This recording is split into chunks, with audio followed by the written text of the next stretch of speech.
Ingat, kalau orang yang jahat dan licik, dia punya cara untuk cari-cari kesalahan orang lain. Tetapi orang benar, saya bicara di sini orang benar yang punya roh yang kuat, dia tidak takut akan cemooh, cibiran, atau celah-celah yang dicari-cari, dicongkel-congkel oleh orang-orang yang iri kepadanya. Kenapa? Karena manusia roh itu adalah manusia yang kuat, yang tidak murahan, tidak gampangan, dan karena kuat, tidak gampang dong dicongkel atau dijatuhkan dengan hal-hal yang murah seperti gosip, iri, dan cara-cara yang salah. Ada hal dalam hidup kita memang kita diperhadapkan dengan choice. Kita hidup ini dari God voice, not people choice. Kira-kira kalau bahasanya yang membumi, kita ini hidup dari suara firman Tuhan, bukan dari pilihan manusia. Memang iman itu kadang-kadang harus digodok. Memang iman yang hidup itu dalam situasi tertentu harus mengalami tekanan. Disitulah akan dilihat iman itu hidup atau iman itu hanya sekedar teori atau cerita kosong. Tapi disinilah kita melihat Tuhan mengizinkan badai untuk menyatakan iman yang hidup. Dan badai itu diizinkan belum diangkat dari hidup orang percaya, manusia rohani, sebelum orang percaya itu berbuah atau belajar sesuatu dari badai tersebut. Kita juga mau setia kan, bertekun kan, doakan, amin. Dalam segala keadaan kan iya. Kita pasti menerima sesuatu yang lebih. Tuhan pasti kasih kelebihan kepada saudara karena engkau adalah manusia rohani, punya roh yang luar biasa.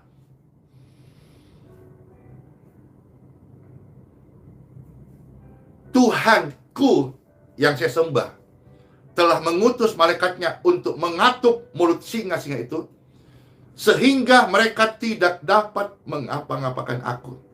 Karena ternyata aku memang tidak bersalah di hadapannya.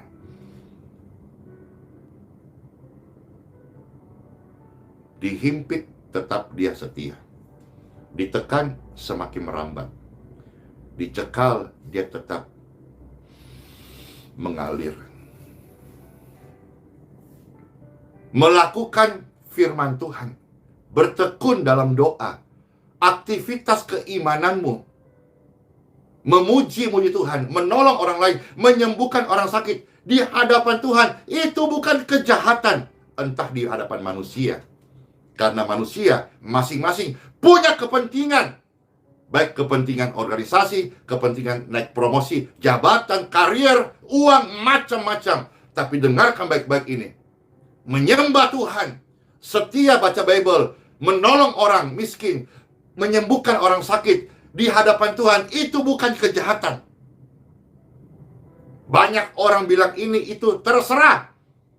Tapi yang saya baca firman Tuhan, kitab suci mengajar saya, melakukan firman Tuhan bukan kejahatan. Hari ini semua perhatian orang percaya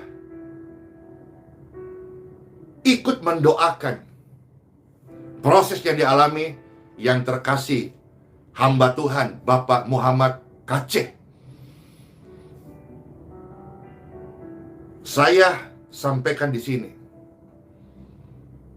buah iman itu akan mendatangkan sesuatu yang ajaib, besar, dan kemuliaan Tuhan.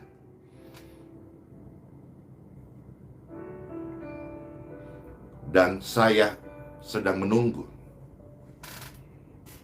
ketika Tuhan izinkan sidang Dan saat membacai nota pembelaan atau apa itu, tidak salah pledoi atau apa gitu, menerangkan, saya rasa itu akan menjadi mimbar raksasa Bapak hamba Tuhan ini Muhammad KC untuk menyatakan imannya. Dan harap kalau Tuhan izinkan terjadi, ada siaran langsungnya.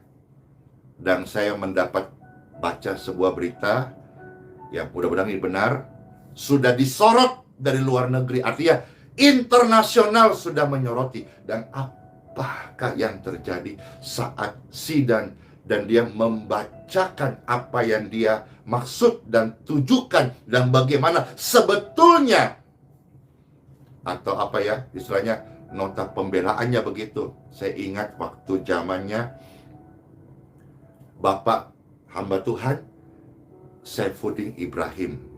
Saya ingat juga tahun-tahun kemarin waktu zamannya Bapak Ahok.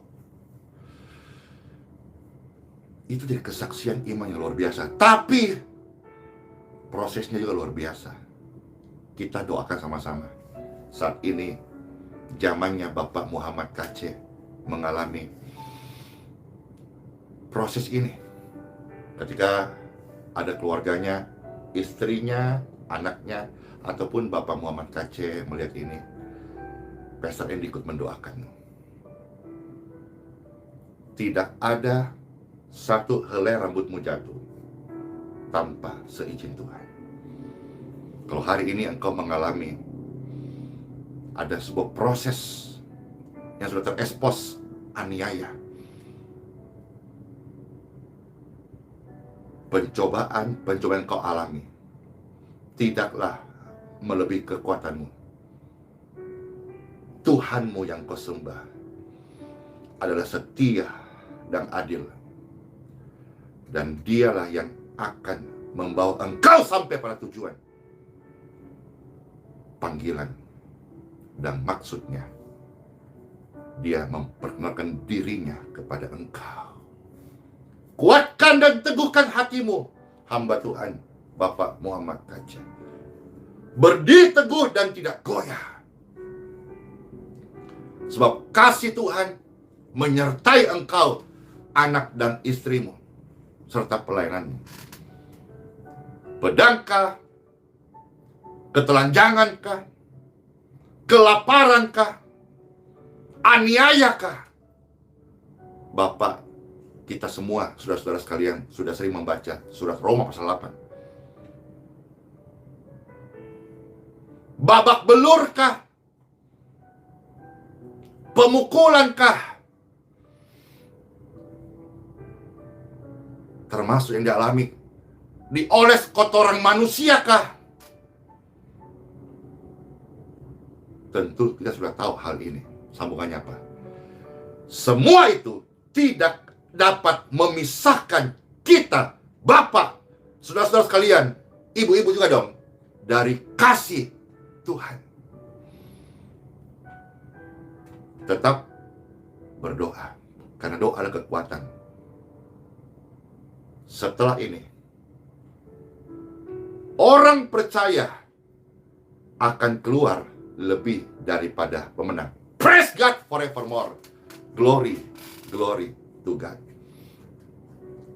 Kita tidak bisa menghalangi rencana Tuhan.